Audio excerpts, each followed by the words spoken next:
What's up, guys? Welcome back to Almost Functional. Today we got the update for changes to Strands of Fate, Towering, and more. I haven't read through this yet. I wanted to do it live, so we'll see what they did. Hopefully they brought some of that stuff back into line with everything else, but didn't hit it too hard, so that the armies are still, playable and good. So let's just get into it. It says here that war has been raging unabated since the new edition launched. Tens of thousands of players have been enjoying the new rules. Couple abilities and point costs needed tweaking. Uh, this update is to keep the game healthy. Alright, and now it's freezing on me. Gotta love technology, huh? It was all working fine before it went live.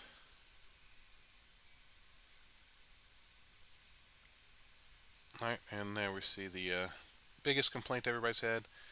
First, the Aldar Strands of Fate army ability receives a change to limit its power early in the game and prevent several Fate dice being used to overcharge a single powerful attack. Now limited to just one use per phase. Aldari players will need to think carefully about when to best apply their prognostications, though units who can manipulate the dice like Farseers will remain as valuable as ever. Now freed from the temptation of piling all 12 Fate dice into a single epic mega strike at the start of the battle, you instead spend your resources strategically throughout the game. Download the updated index here, and if you picked up a pack of physical Aldari index cards, you'll also find the errata document updated with the new rules. Alright, so they're limited to one Fate dice per phase. That's a huge change. I thought they might possibly limit it to counting as modified, one use per phase per unit. But this is just one per phase in general. So you got the command phase, the movement phase, the shooting phase, the charge phase, the fight phase. So you got 5 phases. Movement phase, probably not using very often, although maybe now will that you're limited. Command phase, I guess if you're really passing morale, but normally shooting, fighting, and maybe charge is where you would use them. So it's 3 over 5 turns, well, both players' turns. So charge and shoot, you could use both ways, defensively and offensively. Or fight and shoot. Charge, probably not, so that's 5 per round. I mean, so you'll still be able to use all your dice up. But yeah, you're not just spamming them all turn one.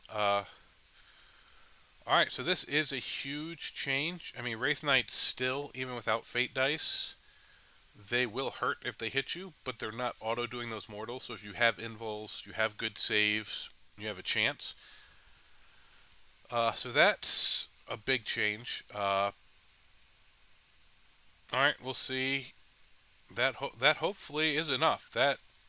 So hopefully they didn't jack Wraith Knights up to like 500-600 points too.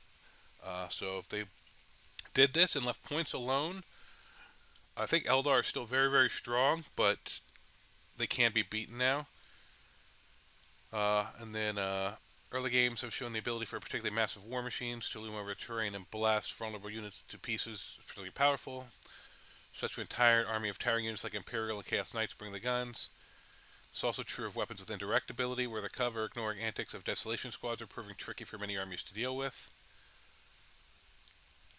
Alright, so accordingly, these have been given a bump in points cost to affect their performance. Death Guard Plague Marines will also be glad to see that they can be taken in squads of 7 once more. Alright, so looks like Knights and Inflation Marines are going up in points. They didn't actually show it here, so we'll come back to that and give that a minute to open for me. The next round of balance adjustments will be coming in the autumn quarterly update later this year, with an extra rad to clear up a few more discrepancies in indexes. Alright, so that's it. It didn't sound like they hit the Wraith Knights in points. We'll see when we get into the points here in a second. It looked like Knight and Desolation Marines. Desolation Marines were 120 for 5. That was cheaper than a Devastator squad. That was just completely ridiculous. So we'll see what they do. Did they go up to 150 to be equal to a Dev squad? Or did they go like way up? Alright, so we're gonna scroll down here. Oh, I saw something red up here. Exorcist is 170. I have no idea if that's up or low. Uh, so let's see if we see any other reds. Get out of here, updates. Adeptus Titanicus, those stayed the same. Aldari. Night Spinners are 170. Wraith Knights are 475. They took a 100-point hit. And then support weapons are 105 and fire prisms are 150. Uh, I'm assuming those are up, going up. I don't see why Eldar doing so well they would give them points decreases. I know the Wraith Knight for sure went up. I think he was 375. So people that were running 3 of them, you just lost 300 points out of your list. So that's big. The Forge World Wraith Knight went up as well. Agents of the Imperium stayed the same. Guard, the Basilisk is 135. I'm assuming that's an increase. Manticore 125. Deathstrike 160. Field Ordnance 120. Wyvern 110. Colossus 160. So all the indirect went up in points. Earthshaker 80. Medusa 80. Praetor 275. Black Templars. Excuse me, guys. Primaris Sword Brethren went up to 165 for 5, 330 for 10. Or changed to. I don't know for certain that went up. But they were talking about, the way they were talking, I believe most of these are increases. Alright, so Knights went up on all the big Knights. The little Knights stayed the same. Chaos Marines, Lord of Skulls went up. Dark Angels, Death Guard. Alright, so this gives you the option for the 7-man at 140. Cool. I mean, that's very fluffy. They should be able to take 7s. Drukari, nothing. Genestealer Cult, nothing.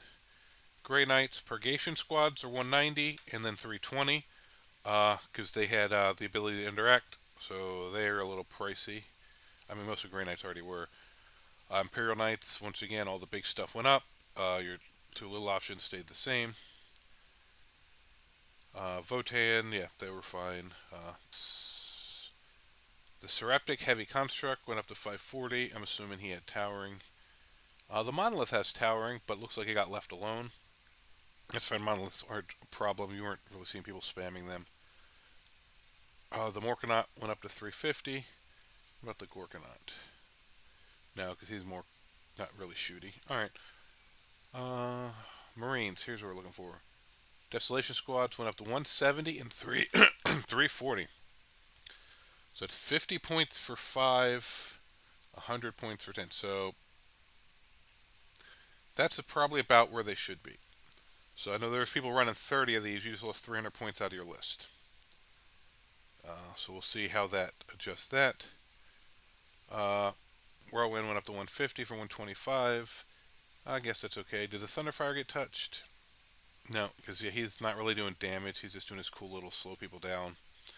I've been running one for that reason, and yeah, it really doesn't kill much. Taunar went up. Oh, Taunar's almost 800 points. Storm Surge is 465.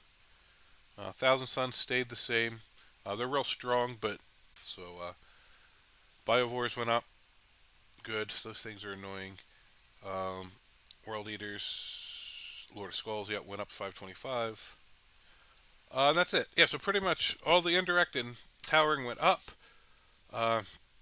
So Desolation Marines, I know, were the one biggest thing people that played against Marines were complaining about, and Wraith Knights and Towering. So Towering still works the same, but you're just playing more points for it. And then with the fix of Strands of Fate, hopefully that, makes, I mean, nothing's ever going to be perfectly balanced, but hopefully Eldar specific, especially, don't feel just unbeatable, especially if they go first. Like I built some lists where, like, if I got first turn, I had like a 20% chance of winning against Eldar, but like 0% chance if they went first. So it's like when you sit down at the table, you got like a 15% chance of possibly winning the game, maybe. And after the first roll, if they win, you know it's 0. So that's hopefully gone. They're still going to hit hard, but people might only bring 1 or 2 of them now and have to tech into other stuff, like fire prisms are still good. But limiting the fate dice to once per phase, that's huge. That really not only limits their offensive capabilities, but you can actually put some of their stuff now, and they can't just spam Wraith Knights to save, or spam Fate dice to make saves on Wraith Knights and Fire Prisms and stuff. They can save it for your one biggest shot and save it, but then they're eating the rest of your stuff.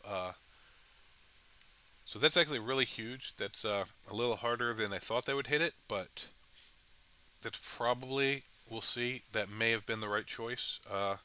Hopefully it wasn't an overcorrection.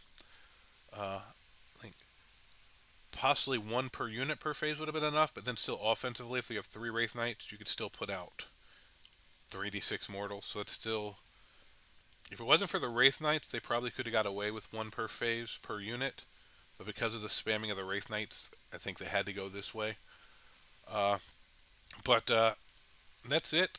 So get some games in. Let's see how the meta starts to shake out. We'll see how this affects the upcoming events. I'm glad they got this out before ATC, like a few weeks before, so now we all have a time to